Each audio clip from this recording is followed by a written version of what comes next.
Welcome and God bless you, and thank you for joining me again today as I'm working as the apologist, the apostolic apologist. I'm working to explain to the world and to explain to our church, the great church of the apostolic faith, and to all other Christian denominations, the Church of God in Christ, the Baptists, the Methodists, the Lutherans, and all of the other Christian, all of you of Christendom, even the Catholics. I'm trying to explain to you why we say that hell, the doctrine of hell, is not in the Bible. And when I make that particular statement, my wife, when she hears it, she cringes, and I understand that. I do, because she says, "Oh my God, how could you say that?" Not that I'm not trying to say she disagreed with me, but what I'm saying is this is not her mission. And so she's just, she said, maybe we can say that hell is this or that. But this is, I have to give you straight medicine on this. And sometimes the only way we're going to see is by being told the truth. And so what I'm going to do in this particular class, what she said was, you need to show them in the scriptures. That's what she said. You need to show them in the scriptures. What about the scriptures? And so I'm going to do this, as a favor to the whole world and to my wife. I'm going to try to show you in the scriptures, with the scriptures, how I can say and how that we can say, and when I say we, because there's a multitude of people who know this. There's a multitude of people who know this, and a lot of times the reason why a lot of our pastors are uneasy because they have not been exposed to anything else but what was said to them over the pulpit, and when they were teaching a whole lot of scriptures way out of context, trying to build the doctrine of hell. All right, and actually the doctrine of hell has been built off of scriptures way out of context. Those scriptures didn't in the least mean what they were saying they meant. All right. Okay, so now what I'm going to do is I'm going to go to some scriptures and I'm going to explain to you how these scriptures meanings, what they meant in the day they were written, and what they mean today, and how those meanings got changed. How did the meaning of the rich man and Lazarus change from being about the Jews and the Gentiles in Jesus' day to being like about a man being in hell in our days? All right. How did the message of Jesus in Mark 8:13 concerning outer darkness be about the Jews being cast out being cast out and dispersed into outer darkness from the realm of the things that they once had in the Old Testament into the outer darkness, which is representing the dispersion? How did that get changed from that idea to it being about people being in hell in outer darkness? How did weeping and gnashing of teeth, the weeping and the gnashing of teeth of the Jews mentioned in Matthew 22:13, which was about the Jews when they were cast out from their place at the end of the law, when the Jews are cast out, they're cast out, and the regret of the Jews. How did the regret of the Jews that the scripture was talking about, that weeping and gnashing of teeth means great regret and remorse. The great regret and the remorse of the Jews when they're cast out from Jerusalem, when they are judged by God for the rejection of the Messiah, and they are cast out and downtrodden for from the time of the end of the law all the way up to the second coming of Christ.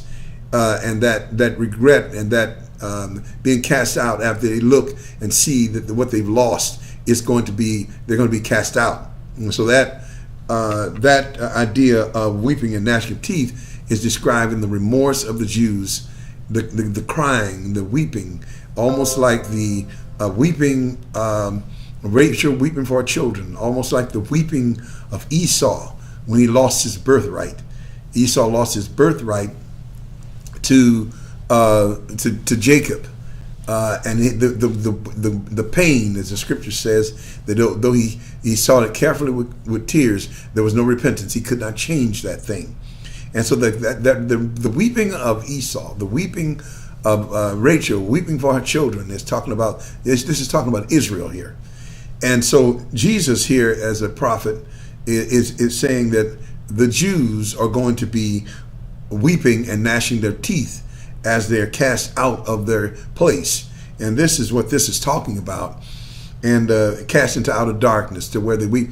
Outer darkness is where they're outside of the light of the glory of God that once belonged to Israel, that they had when Jesus came to them and tried to tell them that he as a Messiah was coming, and they rejected him. And he was telling them that the results of your rejection is that you're going to be cast into outer darkness.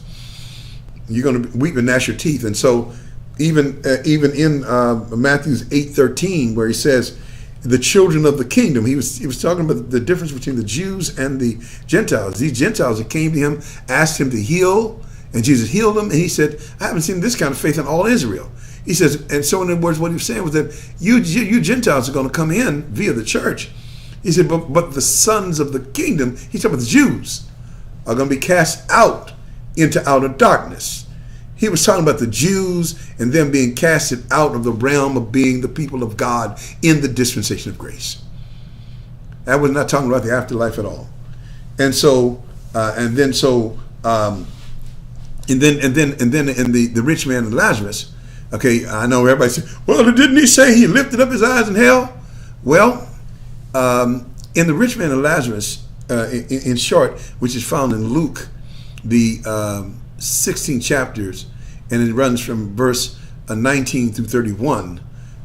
What Jesus is talking about there is he's talking about, again, the Jews and the Gentiles. He starts off, if you want to know where the rich man and Lazarus starts off, I'm just going to give you a few nuggets here, and maybe some of you who read my other materials from my other videos. But the parable of the rich man and Lazarus is included in a set of 5 parables, which starts in St. Luke's chapter 15. And these 5 parables are teaching and explaining why it is that Jesus is dealing with the Gentiles. Why? And the word sinner in Luke chapter 15 means Gentile. Sinners, publicans, okay? So why is Jesus courting these Gentiles? Why is he preaching to these Gentiles? And then Jesus is explaining why he is preaching to the Gentiles in the 5 parables or the 5 stories of the parable of the rich man and Lazarus that the rich man and Lazarus is a part of. It is actually one parable, starts in Luke 15 Luke 15:3, and runs all the way through Luke 16:31. All right, and all of these parables are teaching why Jesus is dealing with the Gentiles. Okay, so the parable of the lost coin is the Gentiles who were lost, and this lady had these 10 coins, and she lost one of them. If she didn't find that coin, then the wedding was going to be off. And what the Lord was saying in that parable was that it was to answer them why he was dealing with the Gentiles, was that even though Israel is in, there's one coin missing, and that's the Gentiles. If the Gentiles aren't saved, the wedding's going to be off. And so that's basically what he was saying. So he said, but when the woman found the coin, everybody rejoiced with her. The rejoicing of the finding of the coin is the rejoicing of the church, the Gentiles coming in to be saved. That's what Jesus meant. All right? He meant that there's going to be great joy when the Gentiles finally get brought in. Okay, the prodigal son. The prodigal son, it was another parable trying to explain why was Jesus dealing with the Gentiles. He talked about how the prodigal son left his father's house. That was the Gentiles who left God at the Tower of Babel. They were scattered across the world, but the Jews were with God via Abraham in Genesis chapter 12, and they stayed around. But they stayed around. They weren't much to them, but they stayed around. And so he's talking about the Jews are the older brother who was there all throughout the Old Testament. Then when the prodigal son comes and repents and comes back to the father, God is the father in this case, and the Jews are the older brother and the prodigal son of the Gentiles.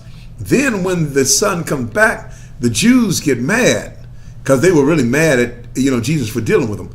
And so what Jesus' point he was making to them was that the Jews get mad because I'm dealing with the Gentiles. That's your younger brother. You ought to be.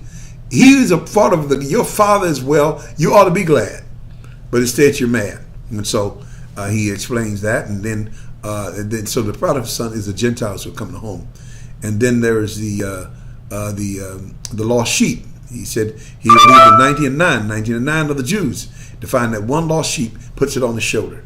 Then he talks about the parable of the unjust steward. The unjust steward is the Pharisees who were in power then. He told me, you have been dealing treacherous with me, you're going to get fired. When you read that in Luke chapter 16, the first few verses down to verse number 19, he talks about how he told them that you should make friends of the Gentiles yourself, is what he told them. And he said that John the Baptist, from John the Baptist up to that point, was under the law. He said, but since John the Baptist, the kingdom suffers violence. In other words, and the violent take it by force. The Gentiles are rushing into the kingdom. This is why they were following Jesus and listening to him. There was a band of Gentiles that Jesus was addressing, and he said, these people are hungry and thirsty after me. You guys are not. The violent take it by force. Then the rich man and Lazarus comes along, where in the case of the rich man and Lazarus, the rich man is the Jews, and the Lazarus is the Gentiles. The rich man is rich with all the things of the Old Testament. He's rich, and he's fares sumptuously every day. They wear the purple robes. He was describing the Pharisees, and he's describing the Jews, and Lazarus, whose name means Jehovah will help, or has helped the Gentiles. He is representing the Gentiles who were poor under the law, didn't have any of the things of God under the law, and they were set outside the gate. They were seen as dogs. So what happens is the Gentiles are represented by Lazarus, and the Jews are represented by the rich man. And so under the law, during that tenure, the Jews had everything and the Gentiles had nothing as far as spiritual, as far as the promises of Abraham, as far as things of God were concerned. But in the parable, Jesus said, and the rich man died. And also Lazarus died. They both died at the same time. And what that was the corporate Israel, the end of corporate Israel's exclusive privilege when the law ends. So he was telling those Jews that your time is coming short, and you are rich with everything, but your time is coming to short. It was a corporate message, a messianic corporate message to the Jews that the time was going to be over. And that time, we can correlate that with the end of the law. So the rich man dies, and he's buried, all right? So he's buried. He goes in the grave, and he's buried. But Lazarus dies. So when the law ends, also the poverty state of the Gentile ends. So the Lazarus dying is a symbol of the end of the poverty state. So in their life, or in that tenure under the law, the rich man was rich and had everything, Lazarus had nothing. So when the law ends, the rich man no longer is rich, but he's actually buried. And in other words, he no longer have access to all the things of God, the kingdom and things of that nature, but he's buried now. But what happens to Lazarus? Lazarus is no longer poor, but he's now carried by the angels, that means by the act of God, to the bosom of Abraham, which means a favorite place of the people of God on the earth, and that happens at Pentecost, when Jews and Gentiles are able to go to the bosom of Abraham. Jesus was speaking of Pentecost. And he was speaking of the dispensation of the church. So the death of the rich man and death of the Lazarus is the end of the law. And then the new dispensation is the new life, or the new circumstance, or the new status of the rich man and the new status of Lazarus. So what happens to the rich man? He's buried. All right? Burial has to do with being held confined to a dead state. And so he's buried. But Lazarus, he's rejoicing, he's free. He's in the bosom of Abraham. He's in the place of favor. The Gentiles have been brought into. Remember now, the original question was, why was Jesus dealing with the Gentiles? And he's telling them now what's getting ready to happen is that you guys are getting ready to, your time's up. And that's what he meant when he talked to the unjust steward. So you're going to get fired, and over here, you're going to die. So he uses the end of the regime of the Jews. He identifies it by, first of all, in the parable of the unjust steward, the rich man, not the rich man, but the steward, he's fired. And in the rich man and Lazarus, he dies. All right.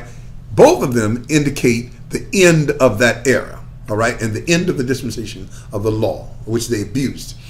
And so that death is the end of the law. But even though it ends the law, it is not the death of an individual. We're talking about a corporate messianic message that Jesus is giving pertaining to the future of the Jews. And so what happens there is that the rich man, now he's buried. The death and the burial of the rich man is the end of the law. It is when they come into the dispensation of grace. And as a corporate people, they are now blinded. They are now trodden under the feet of the Gentiles. They are now far away from the promises that they once had, and they can't change it. They can't go back under the law. They can't do anything. Anything that happens now has to happen by grace. They have to come into the church. So their whole status, their whole situation, and their privilege has been taken away from them. This is what the grave represents. It represents their losing their privilege and their deadness to the promises that they once had. And so the rich man, or corporate Israel, now he lifts up his eyes in the grave, from the grave. The original text didn't have the word hell in there. And Jesus didn't mean hell like in the modern idea of what Plato and all of them came up. He meant death, and he meant the grave. He meant the deadness of the situation. They lifted up their eyes from their dead state. That's the proper way to paraphrase this text, because the text says, and he lifted up his eyes from Hades, or from the grave, or from where he was buried. That's the original idea, and there was a reason for that, because it is where the Jews are buried that they look up now, and they're grieved, and they have remorse, and that's the reason why for what they're lost. They're driven from Jerusalem. They are scattered across the world. They are no longer have the favor of God or the protection of God that was theirs once they were in God's care, and they no longer have the law. They no longer have anything. They're dead. And so that's describing the status of the Jews from the start of the end of the law to the second coming of Christ. And so that lifting up his eyes in hell there means that he lifted up his eyes from his grave, and he looked across and said, there's a gulf between me, and he saw Lazarus, which is the Gentiles, in the bosom of Abraham, in the place of favor, and he looked across. He says, oh my, and the grief that he had to think that now these no good Gentiles are actually where we were, and the grief and the remorse and the pain of the idea was too much for him to bear. He called it a flame. And so, and the Bible said in torment, I'm tormented in this flame. Now, the word torment there actually is a Greek word that means barsano. It's not a torment in a physical flame he was talking about here. He was talking about the emotional grief. Jesus used the word barsano, which meant emotional pain. In other words, the emotional pain of my loss is so much for me, it's almost like I'm being burned up by it. And so that's what that meant. Okay? And so him lifting up his eyes from in hell, actually in the original text, meant that he lifted up his eyes from his dead state and looked out and saw the Gentiles, and they're grieved. He is grieved. And so anyway, so that's what the rich man and Lazarus is about. It's about the corporate destiny of the Jews in their dead state, and how they look up and see, even today, the Wailing Wall. You can read about the remorse of the Jews in the book of Lamentations. Again, as I said, about Esau weeping over the loss of his birthright, the Jews that shall weep and gnash their teeth when they're cast to outer darkness. And so a lot of these passages that people are using for hell are not talking about that at all. All right? Even we talk about the scripture where John the Baptist he was talking to the Pharisees. He wasn't talking to the saints or to people in the church world. He said, and when they shall be burned with unquenchable fire. He was talking to the Jews. He tells you right there, he's talking to the Jews. The unquenchable fire is the judgment that God should put upon the Jews. A lot of these fires and stuff burnings are strictly pertaining to the Jews and in their state of being cast out. They're not even pertaining to all the people in the world. John the Baptist, and even in Mark 9:48, where he talked about the place where the worm never dies. Well, the place of the worm never dies, that's not in the afterlife in hell. It tells you right in Isaiah 66:22 that that's a valley of where the slaughtered, who was slaughtered by the day of the Lord, right here on the earth, where you can go over and look into the valley and see all of these dead bodies that'll be there because of the slaughter of the day of the Lord. It's the same thing as the place where Jesus said, and where the eagles, where the carcass is, that where the eagles be gathered. In other words, these massive body place where dead bodies will be on the day of the Lord, the wicked that shall be slain. And then a lot of Jews are going to get slain. All right, so he's warning them of what's coming. Same thing is described in Revelation chapter 19. He talks about how the birds came to eat the flesh of men and kings. And so that's right here on the earth. That's what we call maybe the Battle of Armageddon.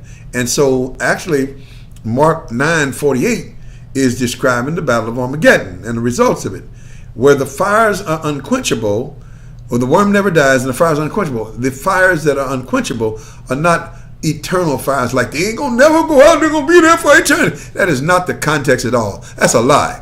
What he was talking about was these fires won't go out because they're going to be like the fires that they use to burn the dead bodies, and there'll be so many dead bodies to be burned that we're talking about a judgment right here on the earth. What the point I'm trying to make is that don't have nothing to do with hell, or the idea of hell. Plato and them came up with that.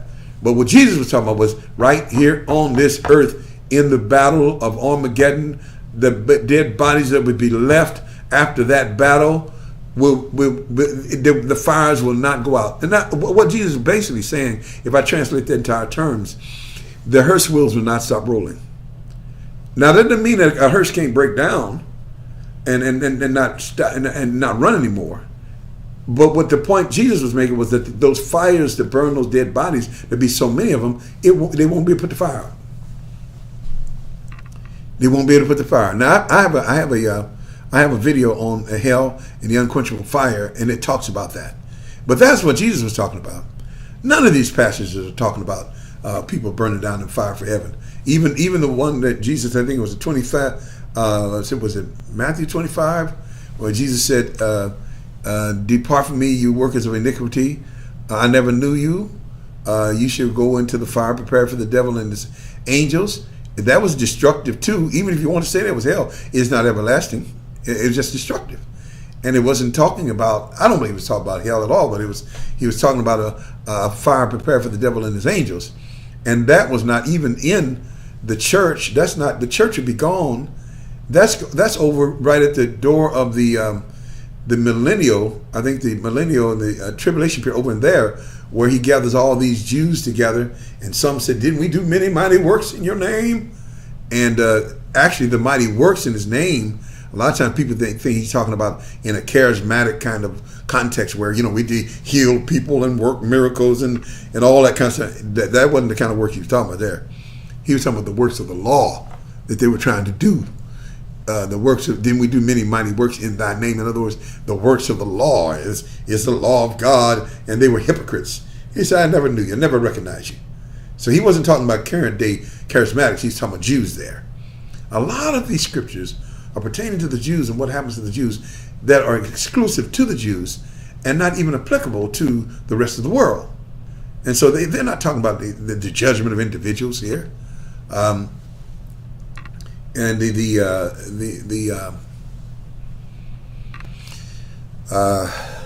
Revelation 20, where he talks about, and the beast and the false prophet were cast into the lake that burns with fire and brimstone. The lake that burns with fire and brimstone is not hell. It's God's annihilation of all of those things that are evil. And the beast and the false prophet represent the two systems. One was a secular system, and the other one was the religious system. The beast was the secular, and the false prophet was religious. He's saying that the religious system of this world is going to be destroyed. Anything that was thrown into the lake that burns with fire and brimstone was burned up, or it was destroyed. It was a symbol of the annihilation of everything that was in the curse. And the beast and the false prophet were not two individuals either. It was the system that deceived men. The secular system and the religious system of religion and different things like that, false gods, that is what deceived men. Those are the two things that deceive men. They are going to be cast into the lake that burns with fire and brimstone. That means that they're going to be annihilated. And he uses the term forever and ever, night and day, to show that those systems will not be back anymore. All right?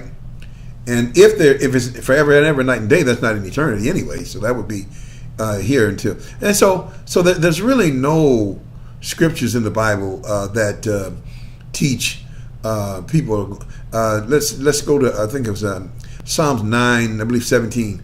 And the wicked shall be cast into hell, and all nations that forget God. The original text didn't say that. First of all, the word hell was not in there. It says the wicked go down to Sheol, which means the grave. The wicked go down. In other words, they're going to die just like everybody else.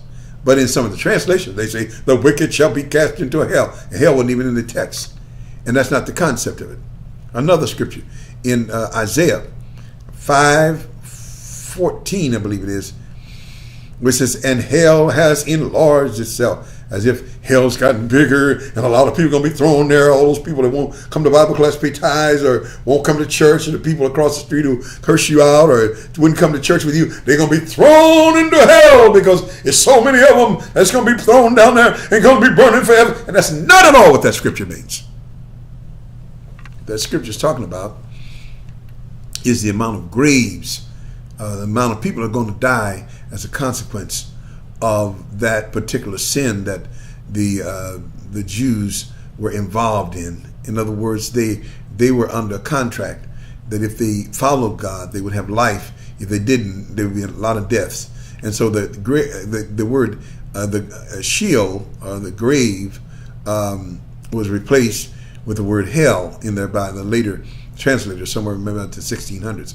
But in the original passage, the word was Sheol. In other words, it meant that the graves of those who have sinned against God is just getting more and more and more of them, because that many have strayed away. That means the grave has enlarged itself. In other words, the number, the quantity of those who would be dying.